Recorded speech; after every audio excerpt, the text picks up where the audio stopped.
Hello, hello, hello, everybody.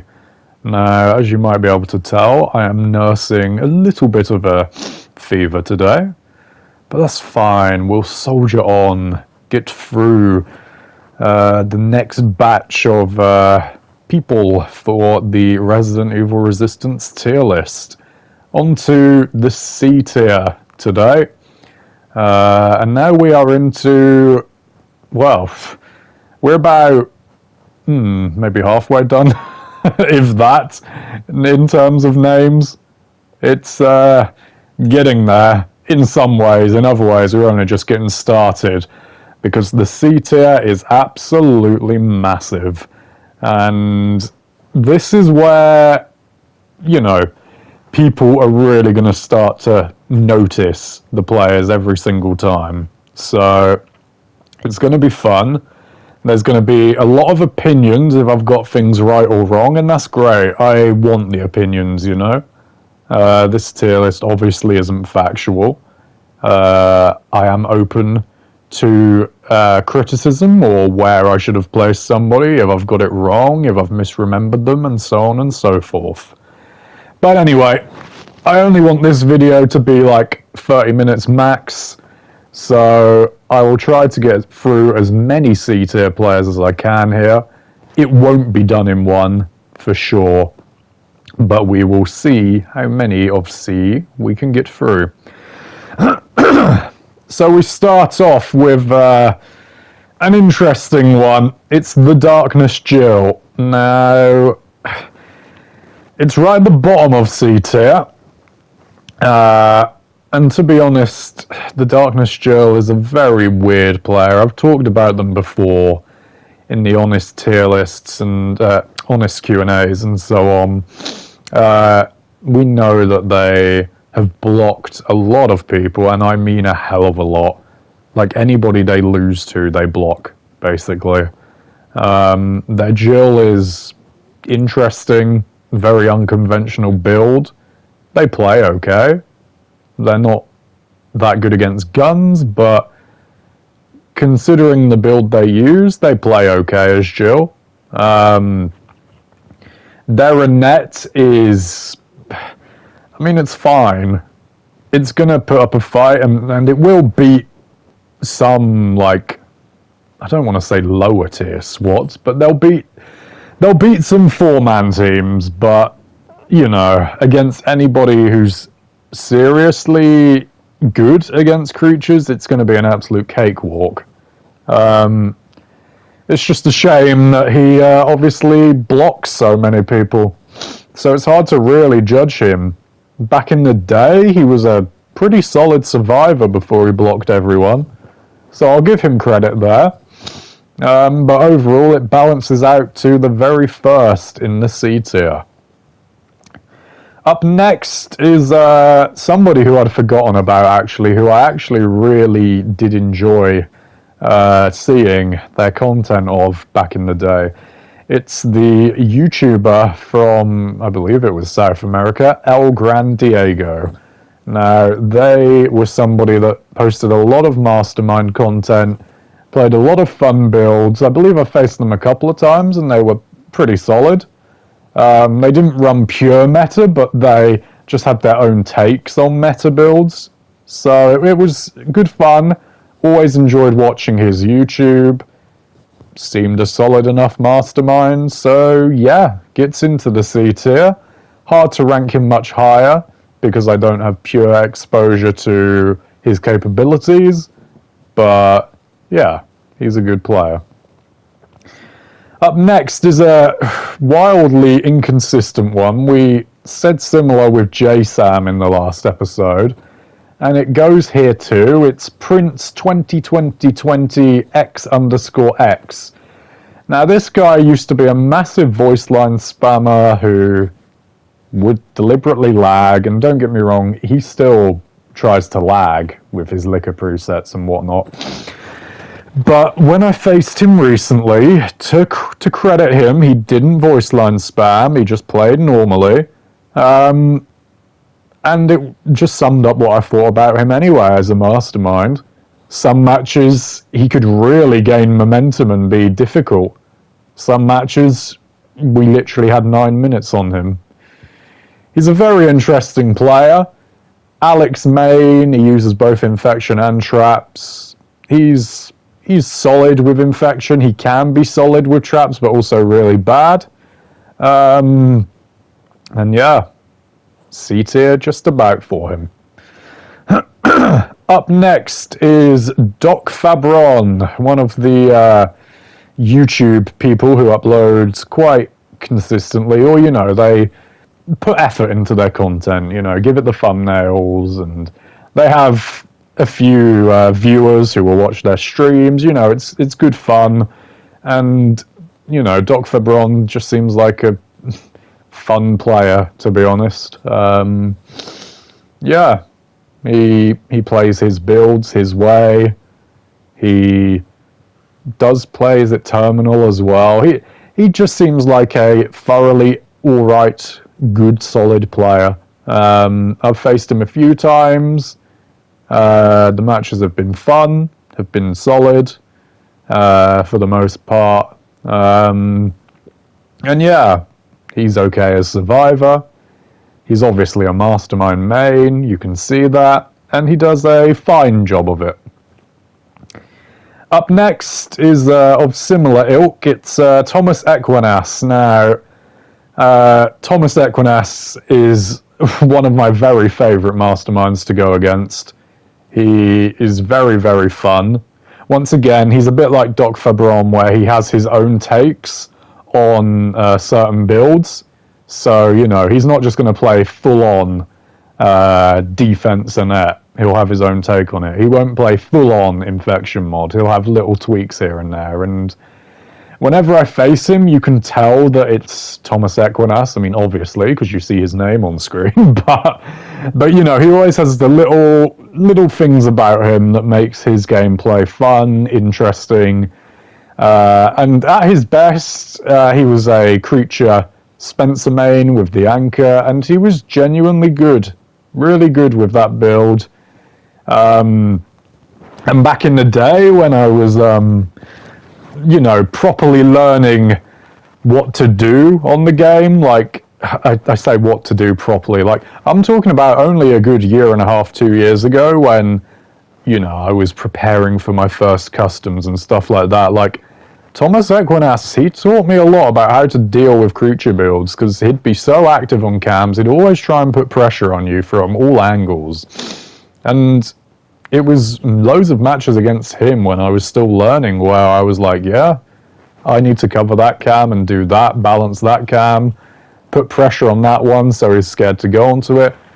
Yeah, I only have positive things to say about Thomas Equinas. He's always been lovely to me. He's obviously not a top tier mastermind, but he knows that, and he still has fun, and he's still very competitive in his own right. So credit to you, Thomas Equinas. Keep creating your content. I love watching it, and hopefully we have another match sometime soon. Next up is Winchester 2000. Now, Winnie is somebody that honestly, back in the day, and honestly, back in the day can even be less than a year ago, Winchester honestly wasn't very good. But to credit him, he has improved. Now, he's still inconsistent. He has some matches where his Trap Alex is on form and he's on fire. And he's genuinely quite good with creatures now as well. He is very active with Daniel.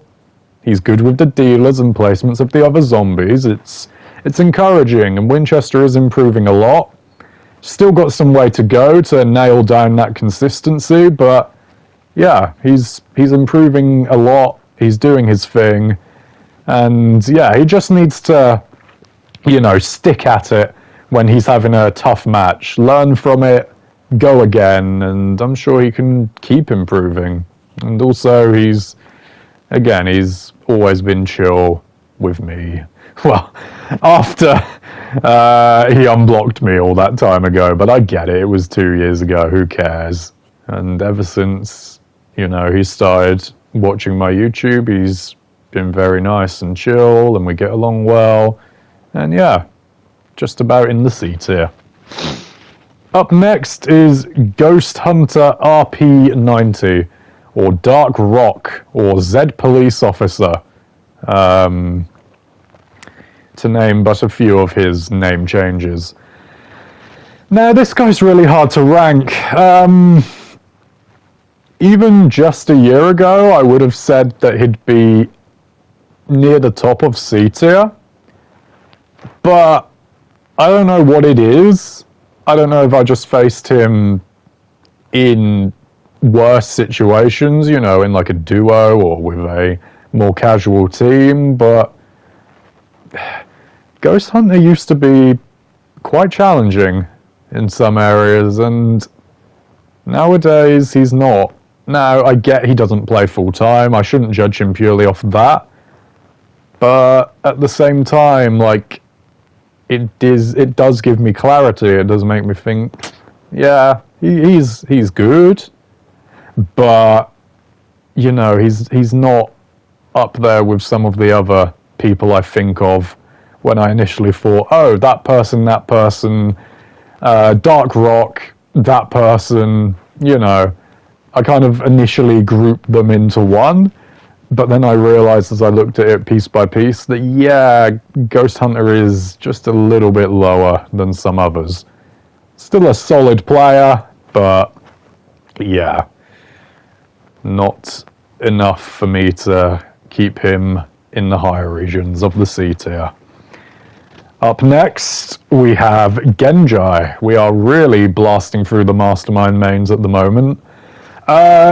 Genji is a lot of what makes Resistance great. In a lot of games that are, you know, PvP, it's very easy for things to just fall into a routine. Everybody just does the same thing. And even if you use different things, it's sometimes hard just by some games' mechanics to showcase that. Like, people could be running different builds in another game and you wouldn't really be able to tell because you can't really show your personality off. But to credit Genji, he has his fun, he experiments a lot, he sees what works, he is incredibly stubborn about some builds that just aren't viable, but at the same time, he's having fun. And to be fair to him, I used to be very, very harsh on how he played, and honestly, even recently, I thought, oh, like, it's Genji, it's going to be an automatic loss. Well, I didn't think to that extent, but, you know, I'd be like, ooh, this is going to be hard, harder than it should be, but no, that was mainly me letting his builds cloud my mind, I think, because as a player, he knows what to do, he knows how to play. If he played meta, he'd be comfortably B tier, I'd imagine. I admire his Mastermind builds. He has much more patience than me to even try them out.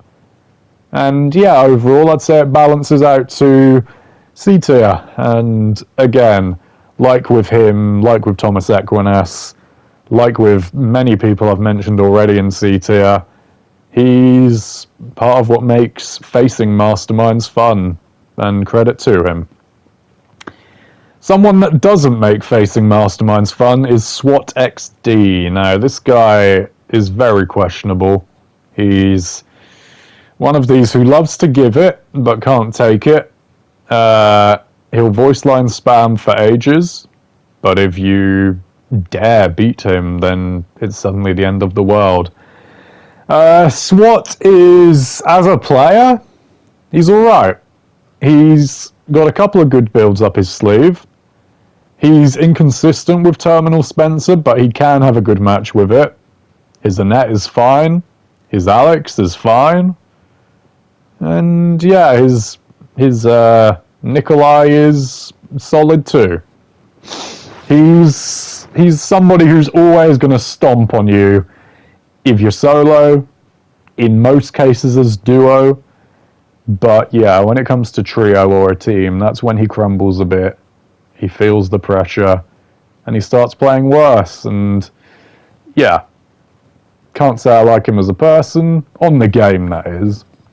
Obviously I don't know him personally, so I retract saying anything to that degree, but in terms of the game, yeah, not a fan, but he's solid.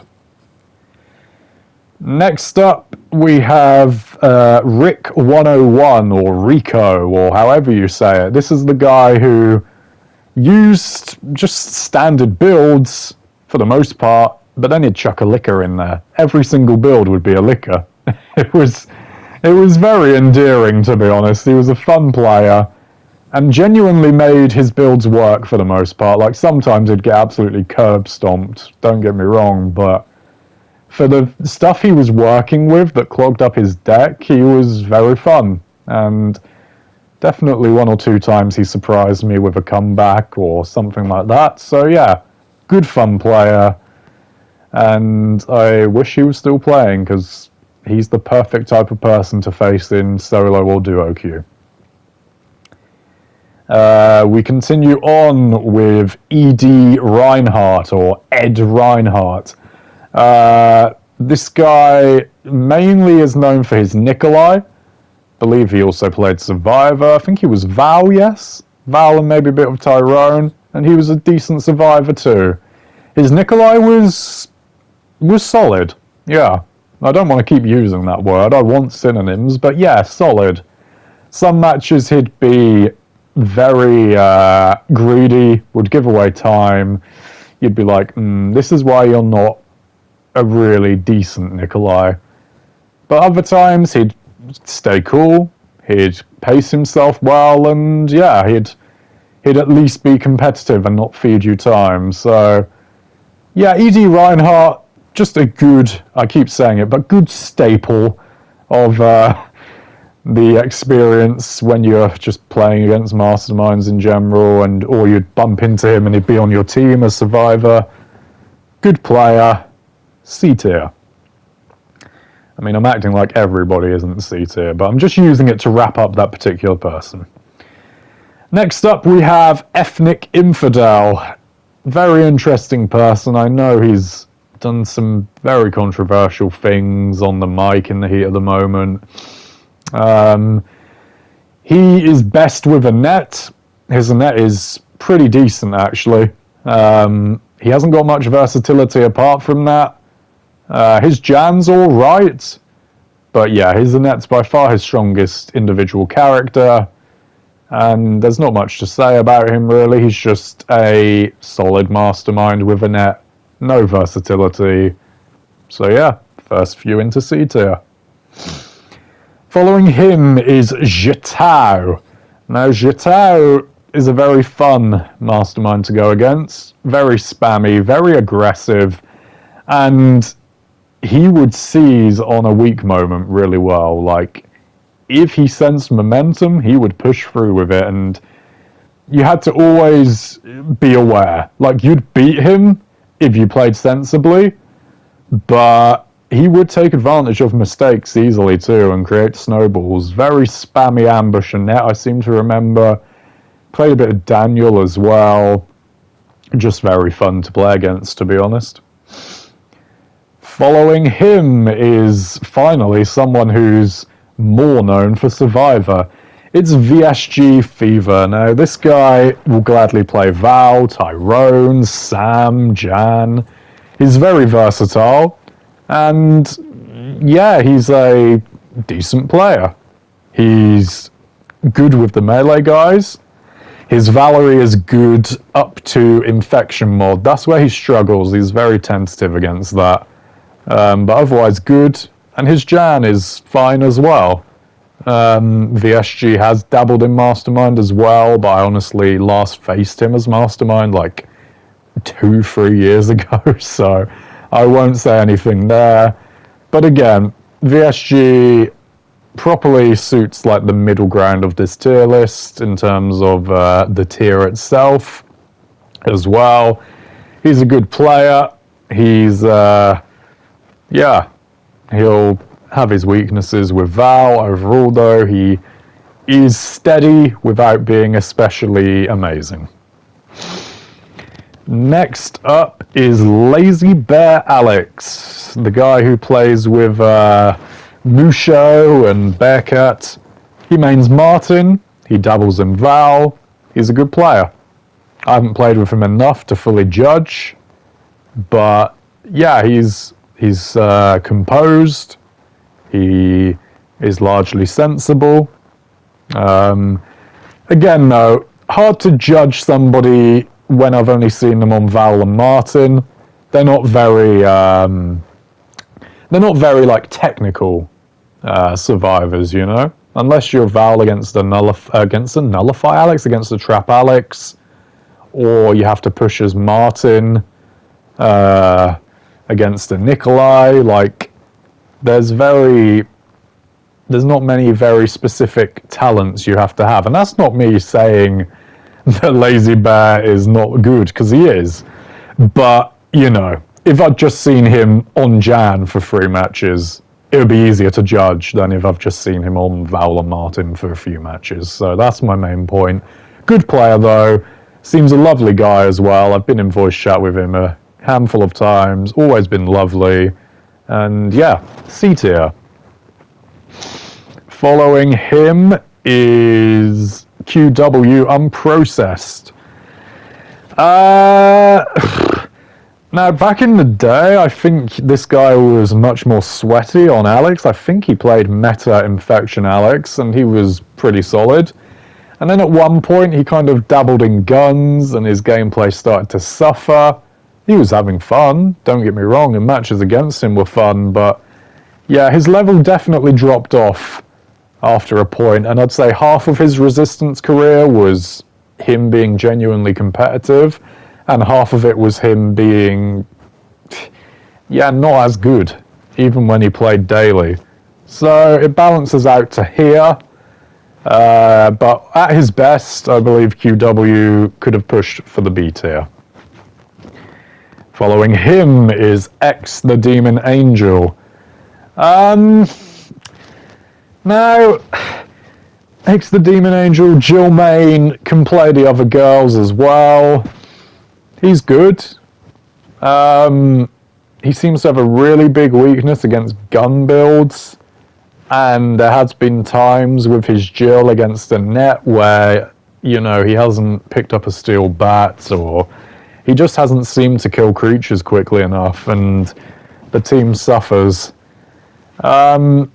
He has good knowledge about the game, though. He's a good player. He does pressure cams. He's just not the most streetwise of how to position himself against Nikolai's. But yeah, good player. Few up in C tier. And not much more to add. Following him is Duckman Sam. I was going to say my main man. It's a bit cringy, but I've played with Sam from day one of this game, and he's a good player. He's always up for playing anybody where he needs to fill in. His Jan is genuinely good, really solid. His Jill is good. His Val can do a job, and he has fun with Black Taurus, and it's good to see him have fun with Val when he does. His Tyrone is actually serviceable too. He's actually had a couple of good games against Linkway's Daniel with his Tyrone. And yeah, he's a solid mastermind as well. His Nikolai is wildly inconsistent. He'll either pressure you and really make you sweat in a good team, or he'll like just get greedy and feed you loads of 20s. But as I say, other times he'll jab you with one energy leech, get out of there, and play it really tactically. He's actually a good Trap Alex. Like, definitely competitive, as he always puts the pressure on in Area 1 with his Trap Alex as well. He's good at that. So yeah, it gets him comfortably into C tier. Obviously has his weaknesses, but at the same time, I think if Sam wanted to sweat on Resistance, he really could. But he just wants to have a mixture of try in one match, fool around a little bit more in another match, have fun in another match, play properly in another match. You know, it's just again, it's always fun playing with Sam. He's not ultra sweaty, but if he's called into a more difficult match, he'll do a good job. So yeah. Following him is Nemesis Vaffle. Now I got reminded of this guy, and I wanted to include him because he did play a good amount. Reality is, I can't remember too much about his survivors. I just remember him being solid. I can't remember who he mained, but I remember him being solid. I played with him a good amount, and his Nikolai was good too. Again, can't add more than that, but his Nikolai was genuinely good, and he was a solid survivor. So we move on. And following him is Cheryl Main TTV. Cheryl Main has improved a lot. They play a couple of threatening builds. Their Nikolai is good. Whether they play the infinite builds with the bioweapons or just more meta, they are very competitive. Solid survivor. Seemed like a lovely person too. So yeah, not really much to say. You know, could do with a bit more versatility to push up the ranks further, but yeah, good player. And following Cheryl Main is another good player. What I said about VSG Fever can kind of be amplified here. This guy is just basically a better version of VSG Fever. It's Socre 555. Again, plays a range of survivors. He's solid to good with a lot of them. Plays every mastermind. He's poor to good with all of them. But he dabbles in everything. He's part of like the lifeblood of solo queue. Like you'll bump into him, he'll be mastermind, or he'll be on your team in solo queue. He's a good player, good knowledge of the game, and yeah. After that is one of the first really sweaty Annets. Well, the first. The first to 999. Back in the day when I saw them be that high a rank, I was amazed. I was like watching their Twitch being like, oh my god, how are you this good? It's a Rumor G. Now, obviously time wasn't kind to them. I'm acting like they're a grandparent. But yeah, the longer time went on, the better teams got and players got, you know, his builds were exposed and easier to deal with, but good competitive mastermind, was ahead of the curve and miles ahead of any other Annette during the opening few weeks to couple of months. And yeah, credit to him. He was part of the early story and gets a solid ranking as a result. Now I'll read out a couple more to take us up to 30 minutes, and that will be our first part of the C tier done. So now we have a player who I played with a solid amount back in the day, and he came back recently, and yeah, it kind of reminded me of just like, this guy is a solid player. It's Dulux Elite. He, again, he's one of these people who can play a range of characters. He's not particularly exceptional with any of them. You know, he's a bit like Soccer and VSG, where he can play a range of characters without a fuss, does a solid job, isn't going to set the world on fire, which is good, we don't want that. But yeah, just a thoroughly solid player. He'll do a job. He's a solid Val. And yeah. Next up is somebody who definitely had a range of stuff in his locker. He could play a bit more sweaty, he could play more fun but be competitive. It's Panzer Dragoon. Good fun mastermind. He went through phases for like 2 or 3 months where it'd be a bit of a joke, and then other times where he'd improve a lot and he'd be competitive. It was a weird mixture. But yeah, he seems like a fun guy as well, seems very light-hearted and can take a joke and have a bit of banter on YouTube and Discord. And yeah, overall, solid player, good mastermind to have around. And to wrap things up in the first part of the C tier, we have someone who I did mention in the fake tier list video, who I actually did also put C tier. They have improved a lot. They, they seem like a lovely person. They have fun each match, rarely see them get annoyed, and they're a good player.